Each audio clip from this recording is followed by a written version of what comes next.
Hello students, I hope you all are fit and fine. हम लोग अपना 11 chapter start कर चुके हैं, human eye and the colourful world, और जहां हमने डिस्कस कर रखा है डिफेक्ट्स और ह्यूमन आई का स्ट्रक्चर। आज हम अपने सेकेंड हाफ चैप्टर की तरफ बढ़ेंगे जो है एटमॉस्फेरिक रिफ्रैक्शन।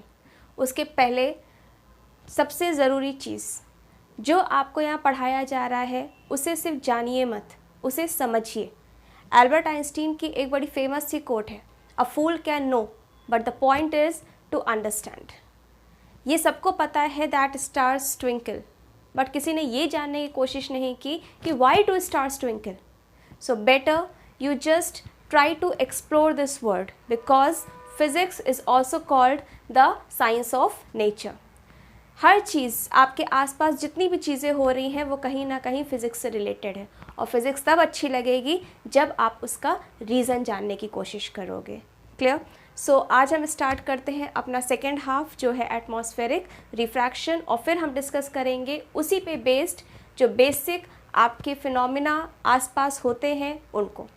तो let us start with atmospheric refraction.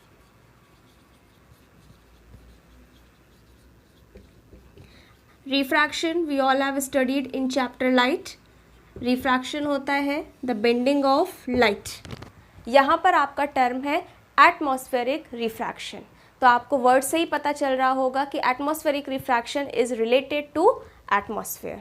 तो बेटा क्या हो रहा है, let us take this as the surface of the earth, या हम इस अर्थ का आउटर मोस्ट पार्ट लेते हैं। ठीक है, स्टार है आपका, स्टार की लाइट आ रही है आपकी, स्पेस में आपका कोई भी एटमॉस्फेयर नहीं है, तो क्या होगा, लाइट आपकी बिल्कुल सीधे चलेगी क्योंकि वहाँ पे कोई ऐसा मीडियम नहीं है कि लाइट रे बेंड करे, वहाँ पे मीडियम चेंज नहीं हो रहा है, there is no atmosphere over there. But जैसे ही वो अर्थ के अंदर आने की कोशिश करेगी, क्या ये लाइन आपकी सीधे आएगी इस तरीके से? The answer is no. Why? Because earth has atmosphere, earth के अंदर एटमॉस्फेयर है। इनफैक्ट एटमॉस्फेयर ही नहीं है, इसके अंदर कई सारी लेयर्स हैं आपकी, ट्रोपोस्फेयर, स्ट्रेटोस्फेयर, लिथोस्फेयर, थर्मोस्फेयर, बहुत सारी लेयर्स हैं। एंड जैसे जैसे आप अंदर आ रहे हो इसकी डेंसिटी भी क्या हो रही है, चेंज हो रही है। इसकी डेंसिटी सबसे कम है, उससे ज़्यादा इसकी डेंसिटी है, उससे ज़्यादा इसकी डेंसिटी है। तो यहाँ पे क्या हो रहा है बेटा, यहाँ पर बेसिकली मीडियम चेंज होने की वजह से ये लाइट रे आपकी क्या करेगी, बेंड करेगी। और जब ये लाइट रे बेंड करेगी, जब ये ऐसे आएगी तो we will draw a normal, it will start bending towards a normal because it is going from rarer to denser medium. Again, this layer is more denser than the above one, it will again bend towards the normal. And if suppose the observer is here, so he will see this star at this place or any other place. This star will be visible at some height over here. ठीक है, ये star उसको यहाँ ना दिखकर थोड़ा सा ऊपर दिखाई दे रहा होगा। क्यों हुआ ये सब? अगर आप यहाँ पे ध्यान से देखो तो जब वो स्पेस से अर्थ में आ रही थी लाइट, तब वो रेयरर से डेंसर में एंटर कर रही थी, तो it starts bending towards the normal. Okay, and due to this bending of light the star appears to be visible at some height. ये इसकी रियल पोजीशन थी,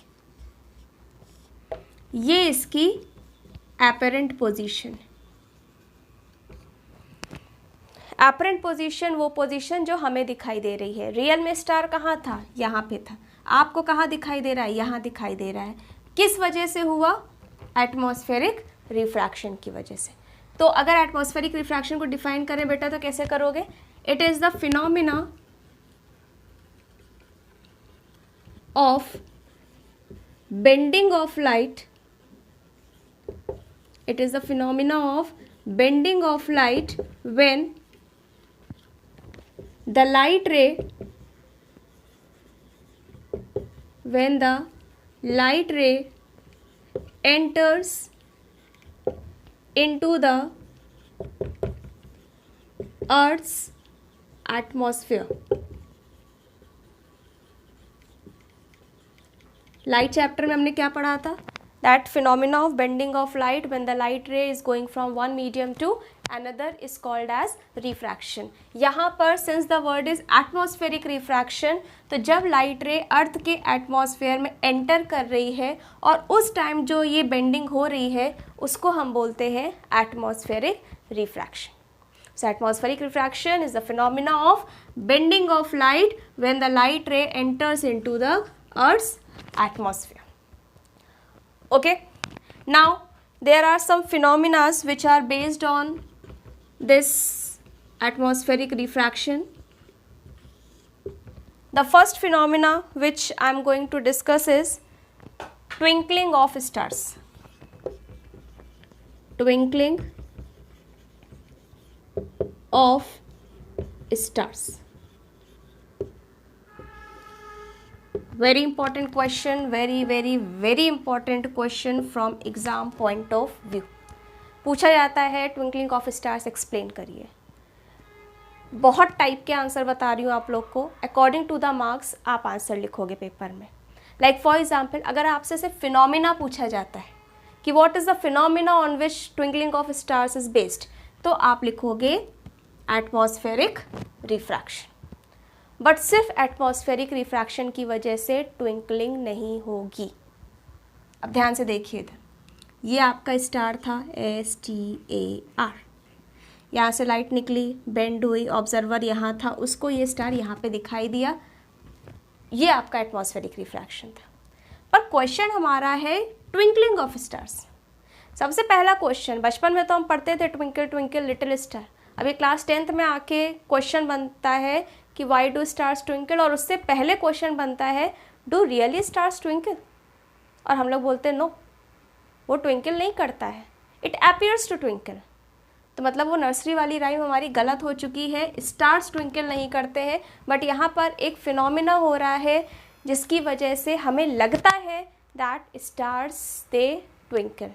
ओके, तो यहीं पे आपका एक्सप्लोर करने वाला चांस शुरू हो जाता है. मैंने अभी आपसे कहा कि फिज़िक्स को एक्सप्लोर करना सीखिए, जानने की कोशिश करिए कि आखिर ऐसा क्यों हो रहा है. Then you will start loving physics. अब बेटा यहाँ पे देखो, ये आपका हुआ, चलो अंदर आ गया. अब हम यहाँ के पार्टिकल्स बनाते हैं. भाई अंदर क्या है? एटमॉस्फेयर है. ठीक है, अब एटमॉस्फेयर में क्या होंगे? एटमॉस्फेयर में पार्टिकल्स होंगे. यहाँ बहुत ज़्यादा पार्टिकल्स होंगे क्योंकि ये ऊपर वाले से ज़्यादा डेंसर है. ऊपर में कुछ पार्टिकल्स होंगे. चलिए बना देते हैं. चलिए इतने बहुत है. क्या ये पार्टिकल्स आपके स्टिल है, रुके हुए? नहीं, कॉन्टिन्यूसली मूव कर रहे हैं. कॉन्टिन्यूसली आपकी डेंसिटी हर एक पॉइंट की चेंज हो रही है. ऐसे ऐसे पार्टिकल्स घूम रहे हैं, कभी पास आ जाते होंगे, यहाँ की डेंसिटी बढ़ी आती हो, कभी यहाँ से दूर चले आते होंगे, डेंसिटी कम हो जाती होगी.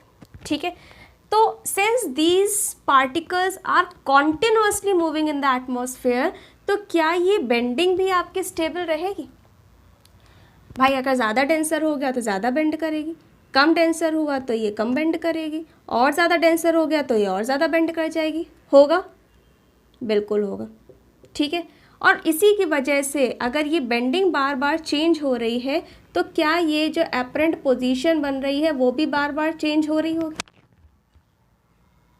अगर ये बेंडिंग बार बार चेंज हो रही है, ऐसे ऐसे ऐसे हो रही है, क्यों? क्योंकि पार्टिकल्स मूव कर रहे हैं. तो क्या ये जो एपरेंट, जो हमने ये स्ट्रेट लाइन खींची थी, अगर ये ऐसे हो गया तो ये स्ट्रेट लाइन यहाँ पे पहुँच जाएगा, यहाँ स्टार बन जाएगा. अगर ये कम बेंड हुआ तो ये ऐसे करके यहाँ बन जाएगा. तो क्या ये एपरेंट पोजीशन भी बार बार चेंज हो रही होगी? हो रही होगी ना. अब इसको देखो, चलो एक एग्जांपल देते हैं. अंधेरी रात है, एक बहुत बड़ी सी बिल्डिंग है, उसके ऊपर एक आदमी खड़ा हुआ है टॉर्च लाइट लेकर. ठीक है, अंधेरा है, कुछ नहीं दिखाई दे रहा आपको, बस वो बिल्डिंग हल्की हल्की दिखाई दे रही है. हाँ, उधर कोई बिल्डिंग है बड़ी सी, और उसने खोली टॉर्च और वो ऐसे ऐसे ऐसे करने लगा. आप बहुत दूर खड़े हो, आप ये डिफ्रेंशिएट नहीं कर पाओगे कि यार वहाँ पे कोई टॉर्च हिला रहा है. आप बहुत दूर से ये कहोगे यार वहाँ पे कुछ चमक रहा है, देख वहाँ पे कुछ चमक रहा है. ठीक है, यही कहोगे ना. बट वहाँ क्या कुछ चमक रहा था? नहीं, वहाँ क्या हो रहा था? टॉर्च हिल रही थी ऐसे ऐसे ऐसे करके. यहाँ पर भी यही हो रहा है. ये जो एपरेंट पोजीशन स्टार्स की बन रही है वो बहुत दूर बन रही है हम लोगों से, और वो कॉन्टिन्यूसली ऐसे ऐसे करके चेंज हो रही है, कभी इधर बन रही है, कभी इधर बन रही है, कभी ऊपर बन रही है। तो उस चेंज की, उस फ्लिकरिंग की वजह से क्या हो रहा है, ये स्टार्स हमें ऐसा लगता है कि ट्विंकल कर रहे हैं। बट मेन रीज़न क्या है, मेन रीज़न ये है there is continuous change in the apparent position of stars. There is the continuous change in the apparent position of stars. अगर ये continuous change ना हो, ये मान लेते हैं ये सारे पार्टिकल्स रुक गए, रुकेंगे नहीं वैसे, मान लिया रुक गए, तो ये जो लाइन हम बना रहे हैं वो भी एक सिंगल ही लाइन बनेगी, और ये स्टार यहाँ की जगह यहाँ दिखने लगेगा, तब ये ट्विंकल नहीं करेगा। जब ये पार्टिकल्स मूव करेंगे और ये एपरेंट पोजीशन बार बार चेंज होगी, उसकी वजह से ये जो एपरेंट पोजीशन बार बार चेंज हो रही है, this is the main reason why do stars twinkle. तो मेन रीज़न क्या हो बेटा, कि ये जो कॉन्टिन्यूअस चेंज हो रही है किसमें, एपरेंट पोजीशन। ठीक है, अब इसको और इलैबोरेट करते हैं। ये कॉन्टिन्यूअस चेंज, अच्छा छोड़ो, ये एपरेंट पोजीशन क्यों बन रही है, ये एपरेंट पोजीशन क्यों बन रही है, ड्यू टू एटमॉस्फेरिक रिफ्रैक्शन। थोड़ा सा इलैबोरेशन हो गया इसका। एपरेंट पोजीशन क्यों बन रही है बेटा, ये ऊपर क्यों बन रही है, due to atmospheric refraction. Next, ये कॉन्टिन्यूअस चेंज क्यों हो रहा है, क्योंकि ये पार्टिकल्स कॉन्टिन्यूसली एटमॉस्फेयर के क्या कर रहे हैं, मूव कर रहे हैं। तो हम क्या लिख सकते हैं, due to continuous change in the, या चेंज की जगह हम मूवमेंट लिख सकते हैं, there is continuous movement in the atmospheric particles. देख लीजिए इसे, इससे ज़्यादा मेरे ख्याल से ज़रूरत नहीं है इसके एक्सप्लेनेशन की। स्टार्स ट्विंकल क्यों कर रहे हैं, बहुत इंपॉर्टेंट क्वेश्चन है। स्टार ये है, यहाँ से लाइट आ रही थी, ये स्ट्रेट आएगी क्योंकि ये स्पेस है, ये क्या है, स्पेस है, यहाँ पे कोई भी एटमॉस्फेयर नहीं है। जैसे ही अर्थ के अंदर आएगी, क्या है, एटमॉस्फेरिक पार्टिकल्स हैं, कॉन्टिन्यूसली मूव कर रहे हैं, ये आपकी टूवर्ड्स अ नॉर्मल बेंड कर जाएगी। क्यों, क्योंकि रे किधर से किधर आ रही है, रेयर टू डेंसर, और ये स्टार यहाँ की जगह यहाँ दिखने लगेगा। ठीक है, ये तो हुआ एपरेंट पोजीशन बनने की बात। एपरेंट पोजीशन में कॉन्टिन्यूसली चेंज क्यों आ रहा है, क्योंकि एटमॉस्फेरिक पार्टिकल्स कॉन्टिन्यूसली क्या कर रहे हैं, मूव कर रहे हैं, और इस कॉन्टिन्यूअस मूवमेंट की वजह से स्टार्स क्या कर रहे हैं, ट्विंकल कर रहे हैं। ठीक है बेटा, ये बहुत इंपॉर्टेंट फिनोमिना है which is based on atmospheric refraction.